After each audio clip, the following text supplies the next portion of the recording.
Firefighter down, CPR. Our objective is to understand the risks and importance of a plan for a firefighter in cardiac arrest, and to learn, review, and perform the steps of firefighter down, CPR. There are, on average, 100 firefighter line-of-duty deaths each year.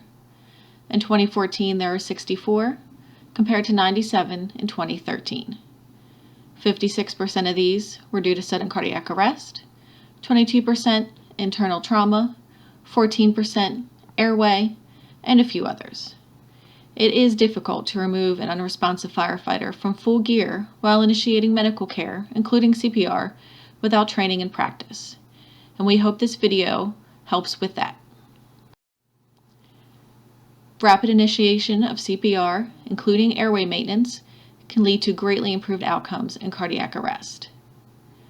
In general, before CPR begins, if it's been only 4 minutes since onset of cardiac arrest, brain damage is unlikely. 4 to 6 minutes, brain damage becomes possible. 6 to 10 minutes, brain damage becomes probable. And over 10 minutes is probable brain death.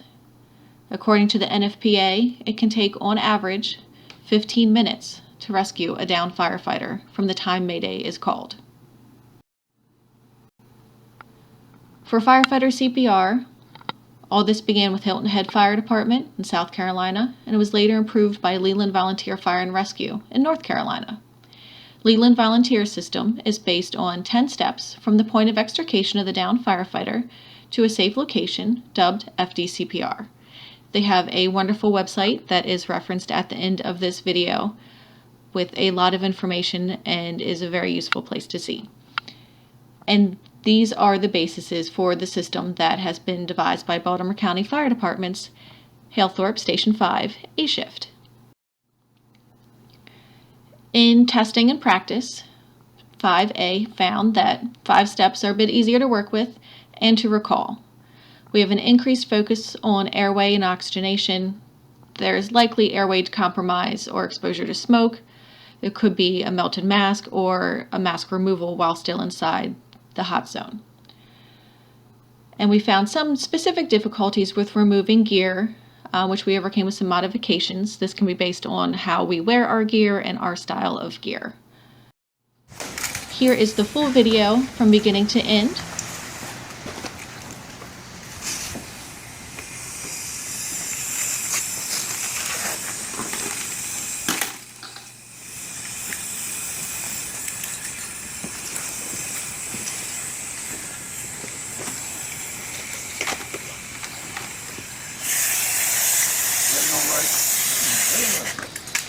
Ready at the feet. All right. 1, 2, 3, go.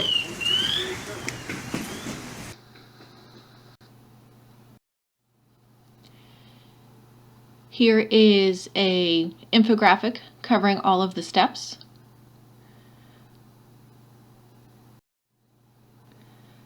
We have 5 steps and 5 rescuers for our firefighter down CPR.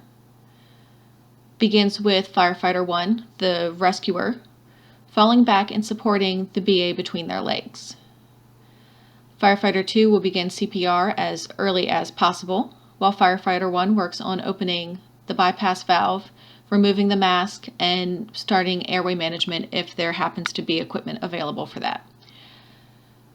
Third step is firefighter 3 and 4 unhooking the coat, unbuckling and loosening the BA straps, grasping the sleeve and coat liners. Step 4 is firefighter 5 grasping the legs and pulling the firefighter down from the coat and out of the BA. Step 5 is pit crew style cardiac arrest with EMS having prepared in the new location of the firefighter. One of the things we found is each position calling when they are ready for removal, such as left ready, right ready, and terminology is not nearly as important as the clarity of action. And just like when you move any patient, the rescuer at the head is the final command for movement. When everybody calls ready, it is the rescuer at the head that calls for the removal. Here is the video in step by step. with Firefighter 1 dropping to the ground, supporting the BA between his legs, opening the bypass valve, and working on removing the helmet. Firefighter 2 begins CPR immediately. Hold on, he's doing step by step.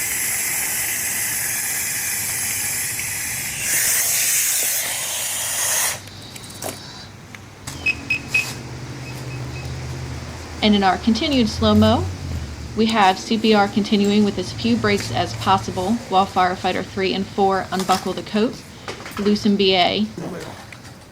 Good. And here's a close-up of grabbing the turnout coat and the liner itself. We have found if the thumb stays in the wristlet, it can get caught and cause problems with removing the firefighter. So we do what we can to remove the thumb and get a good grasp on the coat and the liner.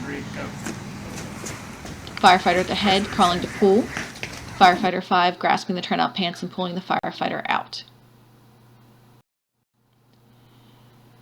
The Firefighter 1 supports the BA between his legs because it helps allow for a more stable surface for high quality CPR to be performed.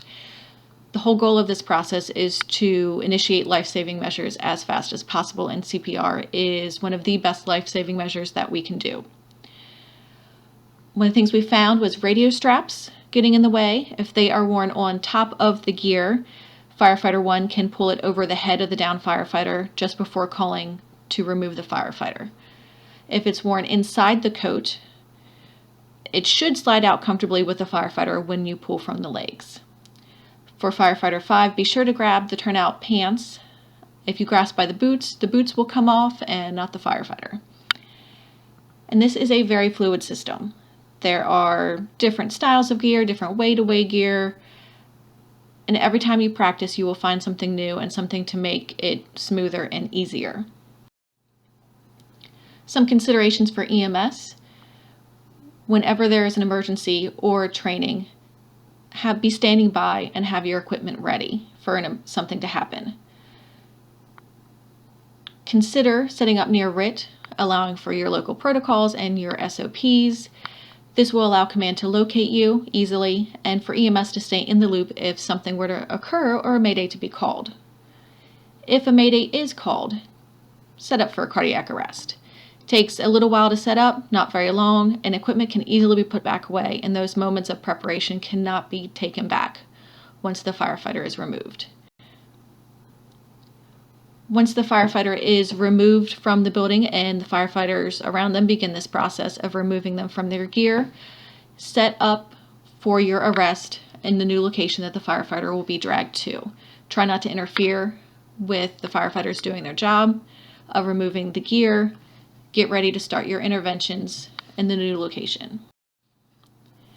Quick review, CPR is important.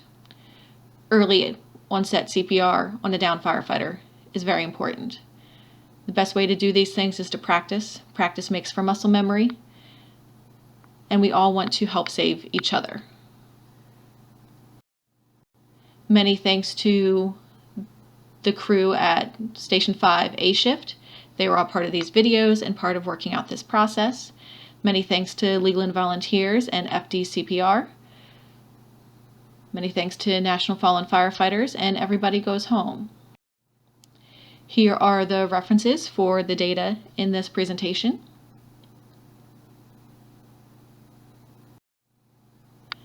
Any questions? Otherwise, let's get out and practice.